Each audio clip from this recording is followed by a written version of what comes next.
First, to get this out of the way, no, I didn't fake the video of my racist professor. This actually happened. It happened at Weber State University, and the professor in question is Ryan Wash, who teaches in the communications department.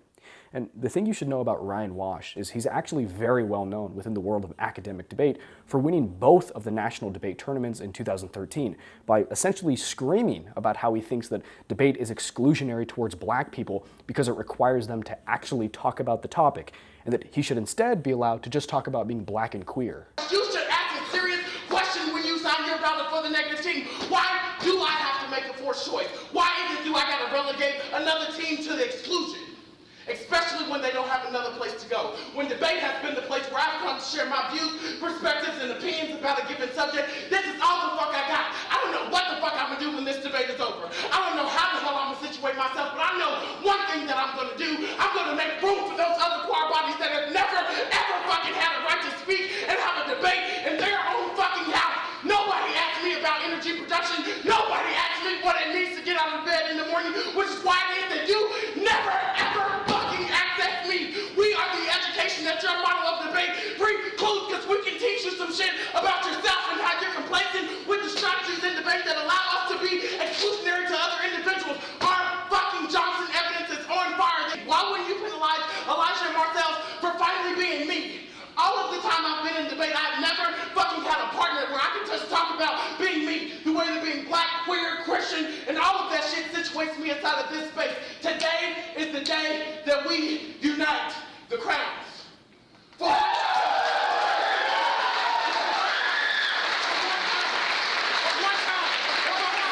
Let me provide some framing mechanism for you inside of this debate. Motherfucker, we are ass. We started the discussion. You have to remember that the 1NC was in response to the 1AC, which was no response at all. He gets up here and talks about Rhonda. Where in the 1NC he talk about Rhonda? We ain't talking about no motherfucking Rhonda. This is our argument about how it is that they get to propagate the strategy that allows for us to not even be those niggas that you say we're supposed to be. You sat up here and gave your predetermined 1NC with Jackie bobbing all offbeat to you on the dance floor. You know what I'm saying? In terms of this debate where there is an explosion of blackness inside of this particular space going on, the one judge at this fucking tournament who won a seat at championship doesn't have the ability to evaluate an all-black debate inside of this space, but it's your niggas are the ones who hold you back, right? If anything, I'm one top speaker because I don't speak bullshit. I tell you the fucking truth, and the fucking truth was the fact that they came into this motherfucking debate and tried to characterize our affirmative because Dominique and Kane didn't have shit to say last debate. Your mama beat your ass. My daddy and my mama beat my motherfucking ass and told me to quit hanging out with my motherfucking sister because that was the only person that I had. But what happens when my dick keeps getting hard because I'm looking at a fat ass of this man? How the fuck am I supposed to rationalize that? What do you mean you can't be fucking queer? Even if their strategy is one of ever changing, then you should probably cross-apply his analysis about those DL men. That DL-ness, that when you can go fuck some pussy and then put your dick in some pussy, that is what their ever-changing allows for you to do, and then get to co-opt that identity because it's those DL niggas that always tell us that we're the fags, that we don't deserve to be niggas inside of the hood. That's the shit that our affirmative talks about. Now that's real talk, sweetheart.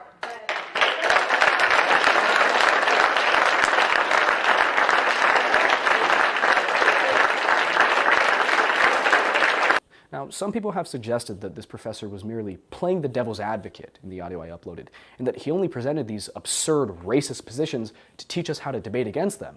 This is not the case. Ryan's mission in the debate community is to deconstruct debate itself and bring up his race as much as he can. There's an interview with him on YouTube that confirms this. That all built up and eventually resulted in something called the Louisville Project. The Louisville Project started early 2000s. Down at the University of Louisville, there was a debate team. A predominantly African-American team.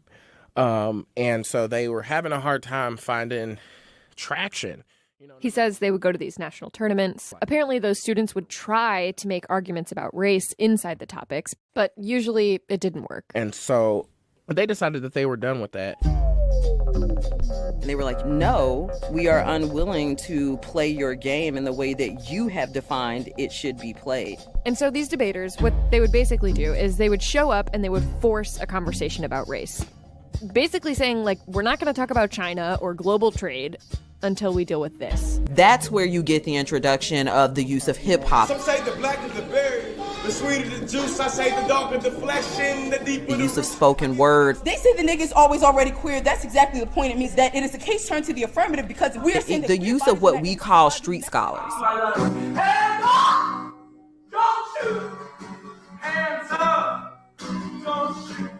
Now back to Ryan. So he's 16 years old and he sees Marshana do this spoken word poetry thing, starts to read more about Louisville, and he's just like, I'm in. I dedicated my debate career to discussing debate. Every debate. Every single one. Every single one. One day they called Ryan up and they were like, what if you partnered up with this guy from Rutgers, Elijah Smith? And the reason particularly Rashad thought this was a good idea, first, Elijah was an astoundingly good debater. He just had excellent skills and traditional skills. But the other reason was that both Ryan and Elijah were queer black men. The thinking was that you've got two guys kind of standing at the intersection of two like marginalized groups. And if they're going to try to make an argument about feeling excluded and invisible in the debate world, well, they can own that argument better than almost anyone. Ryan Wash clearly subscribes to these types of arguments. Now, sure, maybe he doesn't actually believe that outer space doesn't exist, but I'm not really concerned with what he actually believes. I'm concerned with what he's teaching to his students and how he's teaching it. I mean, if you listen to the original audio file, there's a section where the professor and senior debaters are presenting all of the arguments they've made for us to use, and there's a very clear theme. Latinas are oppressed, trans people are oppressed, gay people are oppressed, black people are oppressed, gay black people are oppressed, capitalism is racist, science is racist, logic is racist, Western society is racist, even the English language is racist. And keep in mind, the debate topic is simply whether or not we should go to space. And yet he's presenting all these cultural Marxist positions and through mental gymnastics is connecting it to the topic. And he won't let you criticize that, but will instantly shoot down my ideas like Stoicism. But this is like your intro to Weber State back files. This is what we have. So the first F in that is a borders affirmative that talks about how the law imposes ideals onto bodies and bodies exist outside of the law, specifically Chicana bodies. Another F in there is the history F that basically says history is written by the colonizers. Rather, we should have a historical perspective. You, in some way, get rid of nuclear weapons, and those will always be dumped on Native people and Black people. A huge compilation that Ryan provided of an anti-Blackness case. Racial capitalism then has tricked us into working hard on behalf of institutions and interests that are not ours. For instance, I'll use myself as an example. Everything that I do gets associated with Weber State. It doesn't really get associated with my name. It's basically just all the times that Black people got fucked over, or there's examples about Obama, all the ways his Blackness was compared to other presidents in the past. English is centered around the white gaze, and it is violent to Black people. Like the critiques I have, like the Stoicism critique. We're not reading that. The Stoicism critique? No, we're not. How come? I've already made my point on that, and I'm not going further. You can't go out and make arguments that I don't approve of. And you understand that, right? Yeah. I guess I'm just confused on what's the qualification of approval? Whatever I say.